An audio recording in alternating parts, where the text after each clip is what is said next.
Well, it's been a while since we did this. So a few days ago, last Friday, today is a couple days later as of time of recording, I got to tour the construction site of WILDCAT'S Revenge, the new roller coaster at Hersheypark. Now this is huge. This is something that I am extremely excited for, something that I've been looking forward to forever, and it's interesting that someone like me, such a small-scale creator, got to have that experience at Hersheypark. Now you might be asking yourself, well then how did you get that experience? And to that I say, the story starts a couple months ago. Now, just before the holiday season, I enroll for my membership with American Coaster Enthusiasts, also known as ACE. Now, contrary to all the problems in ACE right now, dealing with teenagers and children, and which also includes me, I let a couple of friends convince me and I ignored some other people. Now with ACE and signing up, you get what is a monthly newsletter, right? And so one of my first months signing up in December and in January, I get these newsletters. Hey, would you like to come to this construction tour of WILDCAT'S Revenge at Hersheypark? Of course, the person that I am, I was, yes, I will go to a construction tour of WILDCAT'S Revenge. Who wouldn't? Now the week arrives, the month arrives, it is time to finally go tour this construction site. And just a few days before, a confirmation and a reminder email gets sent out, reminding us to dress warm and wear shoes we don't mind getting dirty. That's foreshadowing for later. Now, the day arrives, it is a whopping 24 degrees out, feels like 14. Beautiful day. Beautiful day to look at some roller coasters. It's so cold. And it's so windy.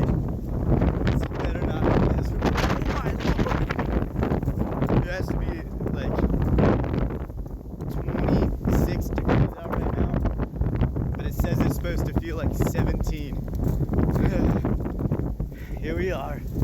About to drive over to the park. Sign in. It's only 1:48 right now. Oh my gosh, it's so cold. So, me and my friend Zane and my friend Steven leave school early, get in the car, take the 45 to 50-ish minute drive to Hersheypark, and we sign in. As we sign in, I also meet up with my good friend Grant, aka Hersheypark Enthusiast, which all this B-roll you are about to see to help me tell this story, that's who this came from. We sign in about 20-30 minutes after the registration and check-in starts, and we get put into Group C. Now they capped off this event at 250 people, and splitting us up into 4 groups, we got Group 3 out of 4. Basically what happened then is we got our little lanyard, and at that point the park is saying for 45 minutes you guys can do whatever you want, just don't be here. And so we spent that 45 minutes wisely going to Chocolate World, riding the Chocolate Factory Tour, Dark Ride, and buying some milkshakes. After just very slightly losing track of time, we finally ran back over to start our tour of WILDCAT'S Revenge. So the real story, the tour begins at Gate 7, the employee lot. Now if you aren't familiar with Hersheypark or the layout of the park, employee lot is right where the western looking buildings are, right beside the claw by the big arcade dome, or if you're outside of the park, it's right where the turn is when you're exiting the park if you're on the right side of the Hersheypark Stadium. We entered there, and we start making our way back to WILDCAT, or where WILDCAT once was. We pass Fahrenheit, I snap a few pictures, and we continue heading up the big hill. We cross paths with another group, the group leaving the tour, as we head up to the tour. You can see into the water park, and the entirety of Hersheypark is a ghost town. It is one of the weirdest but also coolest things I've ever seen. Not a single soul on any of the pathways. Now, we get up to WILDCAT, right, and we go to the station, and this is where they stop us for the first part of the tour. We are right up against the bank where the station is. 3 of Hersheypark's lead engineers, or head of maintenance, or I forget exactly what their title was, they meet us there, introduce themselves, and start explaining over a megaphone what's happening with the station.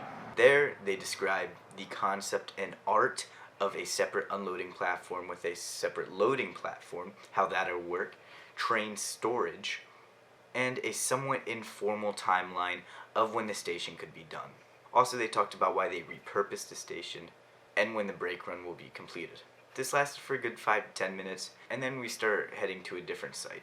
This is when we pass the old entrance of Wildcat, and we start heading up to where the old food truck was. And this is also current day queue line for The Descent, one of the haunted houses at dark nights. We're now in this plaza, and we have this amazing, breathtaking view of this massive, the world's largest underflip, and that's where a Q&A breaks out. Now I'm gonna be totally honest, guys. This was the end of the tour. It was the Q&A, and then that was underwhelming. But while other people were disappointed and spoke out about how bad the tour was, I didn't let that get to me. It was a free tour, and I thoroughly enjoyed it. Instead of saying I was disappointed, I was slightly underwhelmed. But it doesn't matter. And I understand from a liability standpoint, you can't exactly take 75 coaster nerds into a active construction zone to show them around. That might be what they promised in an email, and that might have been what they were alluding to with, hey, wear proper gear, wear proper clothing, we're also going to maybe supply you stuff. That's kind of what the email alluded to, and maybe just stuff we made up in our minds because we were going so excited. The tour ended up being just a Q&A. And while other people chose to be disappointed about that, I wasn't very disappointed in the end. I was slightly underwhelmed, but the thing that made up for it were the questions that I personally asked. Now, for 250 people to have a one-on-one 30-minute conversation, top 3 people, head of maintenance at Hersheypark, that's valuable. And I didn't let that go to waste. People were asking, is it going to be cable lift, chain lift? Somebody asked about why this station, that's all necessary. These are all questions that were just throwaway burner. There was a couple of good ones like, hey, when are you guys going to top off the lift hill, and is it going to be a viewing party? To which they said no. They confirmed this. Watch this clip. So we would not be operating today. We've asked RMC and they've complied to run it down to 32 degrees.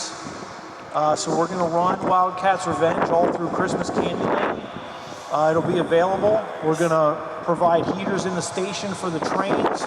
We'll have heated air boxes back at the brakes. But our intention is to run it every day that we're possibly able to. And then the wind threshold for operation is 45 miles an hour. Wildcat's Revenge will be running year-round. Amazing. They also confirmed about the trains. What was the exact design inspiration for the trains, and were there any other options considered? So I'm sure most of you saw our new trains down at IAPA, or at least pictures of them. Our kind of inspiration was that the Wildcat is kind of tearing up or bursting through the old design, the old wooden design. So we have the Wildcats on the front of the trains kind of breaking through that old wooden structure. That was pretty much the design intent from the beginning. We went through a couple iterations of what that cat would look like out front, and ultimately settled on what we have. We did kick around pretty seriously the concept that the eyes of the cats on the trains would light up, but logistically that is very difficult to do. There's no third rail on a roller coaster, so we don't have power. And after that, I decided to ask my first question. My first question being, how close was GCI to getting the job, and what did some of their proposed layouts look like? And I got a pretty promising answer, and something that is very, very interesting. To which they replied, GCI wasn't really given the job or given as much of a chance as RMC was. 2018 was the first time that Hersheypark showed interest in RMC doing a project with Wildcat. As COVID started, Steel Vengeance, Twisted Timbers, Untamed, all the European RMCs, Rakuge, all of these were taking place or the first time they were trying to get RMC to even look at Wildcat. This was a busy time, and then COVID, everything didn't line up. They dusted the files off. In March of 2022. This is when they said they went back to RMC with a proposed layout. RMC gave them a different layout with a pretty short height and only 3 inversions. Hershey said, nope, can't do that. They raised the height to 140, gave us 4 inversions, and the world's largest underflip. That is when Hershey said, we'll take it, and RMC said, alright. They signed there, and we got a coaster. We actually had this at least evaluated way back in 2018 and ultimately didn't pull the trigger on it. And then we were in a position in 2021 to kind of dust that off and make this happen for 2023. But I'd say, what did we sign? Notice to proceed was early March 22. We started construction kind of in earnest September of 2022. And previous to March, we were probably planning for 6 months or so before that. I said, okay, well, the second part of my question, what about GCI? To which he said, yeah, GCI gave them 4 layouts. GCI gave them 4 separate layouts, all of them taking a super original hybrid layout. Which means that GCI was mixing the OG wooden track from Wildcat with their Titan track. The guy was super polite about it, and he said they were super polite to GCI and the history of GCI, not only in Pennsylvania, but with Hersheypark. He said that that wasn't exactly what they were looking for, so they politely declined all 4 layouts that GCI gave them to go with the one mastermind RMC layout that we now know and love as Wildcat's Revenge. Now, somebody asked following that, kind of foolishly and in a very weird tone, did you guys terminate and absolutely destroy your relationship with GCI? To which they replied, very politely and very respectfully, also just in a totally boss way, and I love it. They said, no, we have not terminated our legacy or our affiliation or our relationship with GCI, as they are still doing active work on both of our other wooden coasters, including both sides of Lightning Racer and even some work on Comet. He said that they're actively doing work on both sides of Lightning Racer every single off-season, and even are doing some this off-season. To say that something like RMC Wildcat has terminated their affiliation or relationship is quite foolish. After that, some of the other questions that were asked were pretty cool. Like, when will they be done with the coaster? To which he replied, a bit smart. He knew what he was doing. He said that the track would be done in summer 2023. That was just him saying, I'm not giving you an opening date, and I thought that was quite funny. I chuckled at that. So we are shooting for summer 2023.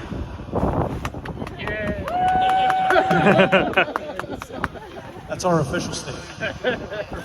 Advertising pretty heavily that we have the world's largest underflip, so that's kind of what we're standing in the shadow of, 270-degree underflip. That'll be the first element coming off the new 140-foot tall lift hill. We will have 4 inversions, so that ties us for most inversions on an RMC layout with Steel Vengeance in the United States. Old ride time for the Wildcat was 1 minute and 15 seconds. The new ride time will be 2 minutes and 36 seconds. So we've doubled the ride time on the layout. What else? 140 feet, I said that. That's about it, right?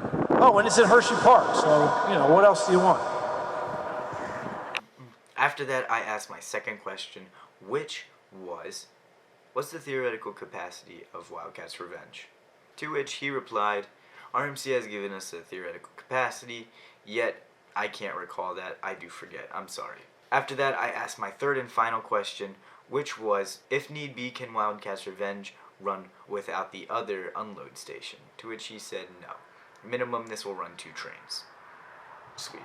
That's all I needed. All in all, looking back on it a couple days later, there are some questions that I wish I would have asked. Like, was this RMC designed by Alan Schilke or the new guy? Were you guys ever going to go for any record-breaking elements? And a couple of other ones that I just now thought of. With that being said, this was such a fun experience, and I'm not telling you guys the full story, as I'm going to have people on my podcast, Coaster Talk Friday, giving you guys an even more in-depth, hour-by-hour experience of not only the Wildcat's Revenge Inside exclusive construction tour, but also at East Coaster, the event that happened the next day.